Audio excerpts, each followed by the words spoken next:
Noodles আমাদের সবারই পছন্দের একটি খাবার। আর এই নুডলস সব থেকে কম সময়ে ঝটপট কিভাবে রান্না করা যায় এমন একটা রেসিপি আজ আমি আপনাদের সাথে শেয়ার করব। আসসালামু আলাইকুম প্রিয় দর্শক, যে কেউ রান্না করতে পারবে এমন একটি নুডলস রান্নার সহজ রেসিপি আজ আমি আপনাদের সাথে শেয়ার করব। নুডলস রান্নার জন্য প্রথমে একটি প্যানে 2 চামচ দিচ্ছি রান্নার তেল। তেল একটু গরম হলে 2টি ডিম ঝুরি ঝুরি করে ভেজে নিব। স্প্যাচুলা দিয়ে নেড়ে চেড়ে ডিম 2টি ঝুরি ঝুরি করে ভেজে নিয়েছি। এবার প্যান থেকে তুলে নিব। এবার ওই একই প্যানে দিচ্ছি আরও কিছুটা সয়াবিন তেল। তেলটা আবারও একটু গরম করে নিয়ে দিব 1 টেবিল চামচ পরিমাণ রসুন কুচি। এবার নেড়ে চেড়ে রসুন কুচিটা একটু লালচে করে ভেজে নিব। এরপর দিয়ে দিব 2টি পেঁয়াজ কুচি। এবার পেঁয়াজ কুচিটাও রসুনের সাথে একটু ভেজে নিব। পেঁয়াজের কাঁচা গন্ধ দূর হয়ে যাওয়ার পর দিব গাজর কুচি। একটি গাজর কুচি আমি এখানে ব্যবহার করেছি।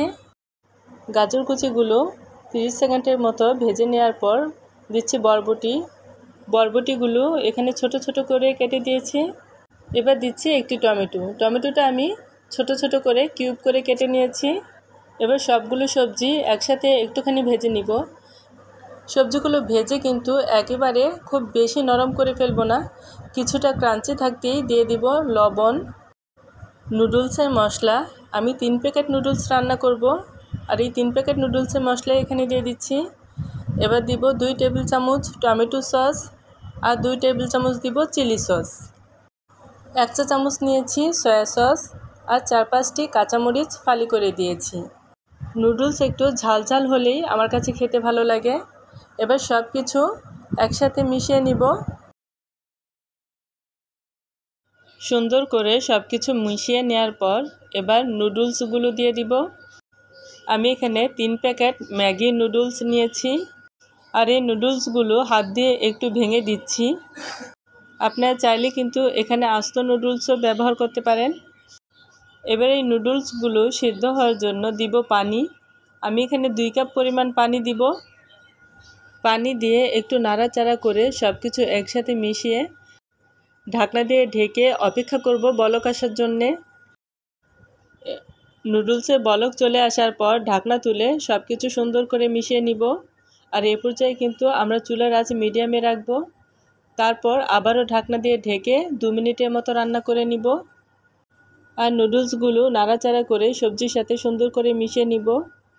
আর 2 মিনিটের মধ্যে কিন্তু আমাদের নুডলসগুলো খুব সুন্দর করে সেদ্ধ হয়ে যাবে। ফিরে এলাম 2 মিনিট পর, আর এই 2 মিনিটের মধ্যে নুডলসগুলো খুবই সুন্দর হয়ে সিদ্ধ হয়েছে। আর আমরা যে পানিটা দিয়েছিলাম সেই পানিটাও কিন্তু শুকিয়ে গেছে। আবারও সুন্দর করে নুডলসগুলো নাড়াচাড়া করে নিব। এবার আমাদের ভেজে রাখা ডিমের ঝুড়িগুলো দিয়ে দিব, আর দিব 1/4 চা চামচ কালো গোলমরিচের গুঁড়া।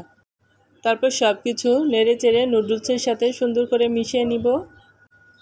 এভাবে নেড়ে চেড়ে আরও 1 মিনিটের মতো নুডলসগুলো রান্না করে নিব।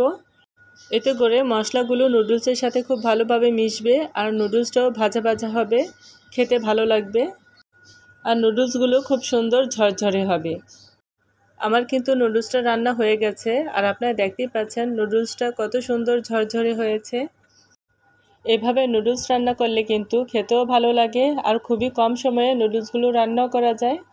আর এভাবে যে কেউ নুডলস সহজেই রান্না করতে পারবে। আমার নুডলস রান্নার রেসিপিটা আপনাদের কাছে কেমন লেগেছে অবশ্যই কমেন্টে জানাবেন। রেসিপি ভালো লাগলে একটা লাইক দিতে ভুলবেন না। সবাই ভালো থাকবেন। আবারও কোনো নতুন রেসিপি নিয়ে চলে আসব। আল্লাহ হাফেজ।